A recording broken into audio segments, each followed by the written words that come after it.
But what were Roman battles really like?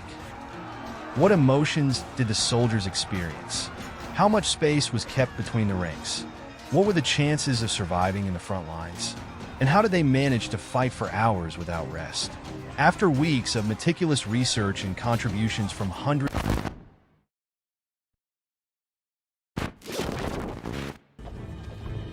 uncertainty on the battlefield. If there is one word that best defines the mental state of the average Roman soldier on the battlefield, it is uncertainty. The process of forming for battle did not necessarily mean an imminent confrontation. Even if they were camped right next to the enemy, hours, days, or even weeks could pass with both sides standing face to face under the scorching summer sun, seeking weaknesses in the enemy while trying to conceal their own.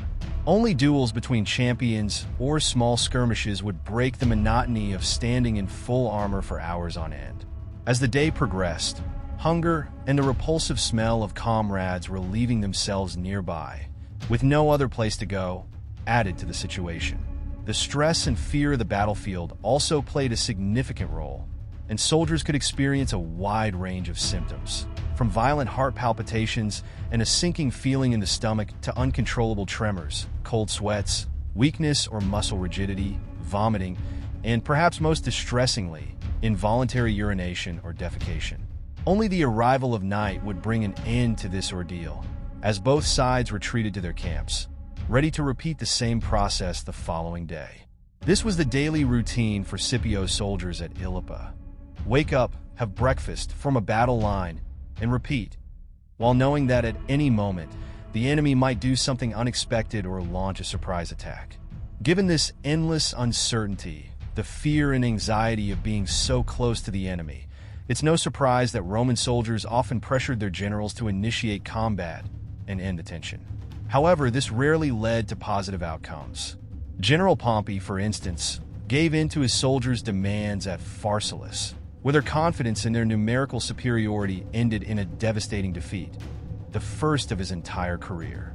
Thus, even in challenging circumstances, and even when they believe they know best, soldiers must maintain unwavering trust in their generals, a task easier said than done. The psychological drive toward combat.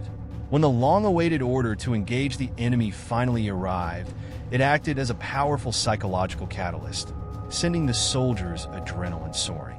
Vegetius mentions a system for organizing the cohorts in such a way that the flanks would be composed of the legion's most promising and experienced fighters, as they were the ones best equipped to withstand attacks from two potential directions. Meanwhile, the central cohorts would consist of less experienced, younger soldiers who needed to focus only on what lay directly ahead. The famous Roman checkerboard formation was a popular tactic in both the Republican and Imperial armies. Just before battle, the sentries within each cohort would spread out to form a single battle line or another variation of the checkerboard pattern, which will be explained in detail later. At this stage, it was common for generals to ride to the front lines and deliver short motivational speeches to different sections of the army. To the average soldier, the general represented an authoritative figure with enough power to grant promotions or impose death sentences. The mere presence of a general on the battlefield served as a tremendous morale booster, while their death had the opposite effect. A wise general knew how to use this knowledge to great advantage, motivating their troops and easing their anxiety before the impending fight. Given the sheer size of the armies, these speeches were often repeated several times or delivered to only a select portion of the forces.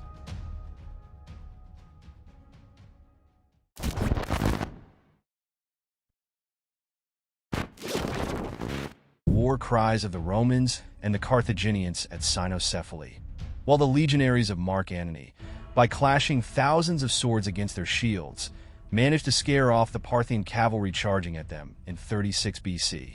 Thus, part of the repertoire of a Roman unit was the rhythmic clashing of swords against shields, followed by a powerful war cry just before the final charge. The speed and order of the battle line. Roman military manuals often recommend advancing at a trot or a run. This same account also supports another important point. Maintaining straight lines while advancing was nearly impossible. Even Caesar's experienced veterans needed to stop, regroup, and continue forward. On a battlefield stretching over a kilometer, the lines inevitably became disorganized during the attack. The general chaos, the noise of weapons and armor, and the thick dust kicked up by thousands of marching boots made it difficult to maintain cohesion. As a result, units often reached the enemy line at slightly different times. Just before impact, Roman soldiers hurled their pila, javelins designed to weaken the enemy formation by damaging their shields and armor. The use of javelins was not exclusive to the Romans. Iberians, Gauls, Germans, Britons, and Thracians all employed similar weapons in battle. Javelins were so common that some commanders are recorded to have been killed by them even hours after the fighting had begun. Experiments with Roman pilum have shown an effective range of about 20 meters. A charging legionary had, at most, 7 seconds to throw their pilum and draw their sword before the final clash. The reality of battlefield casualties.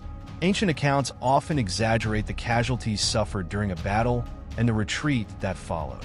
In reality, the victorious side rarely lost more than 5% of its forces, though there were exceptions, such as the Pyrrhic victories of the 3rd century BC.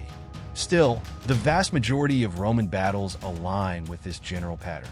Another key characteristic of Roman battles was their high mobility. Sections of the army could be pushed back or advance over long distances. Caesar, for instance, describes how the Helvetii were driven back nearly a mile before finally surrendering. At first glance, these descriptions might seem contradictory, which explains the ongoing debate surrounding the true nature of Roman combat. Yet, there is broad consensus on 3 fundamental principles that must be considered when developing an accurate model of Roman battle dynamics. Fortunately, the theory of confrontation dynamics has been proposed as a viable framework to recreate the Roman battle experience, and it is precisely what we will explore throughout this series. And so concludes the first episode of our series, Debunking Myths about Roman Battles.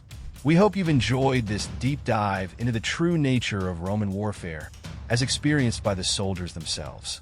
In the next episode, we'll discuss even more surprising theories about close combat and how victory was truly achieved on the battlefield.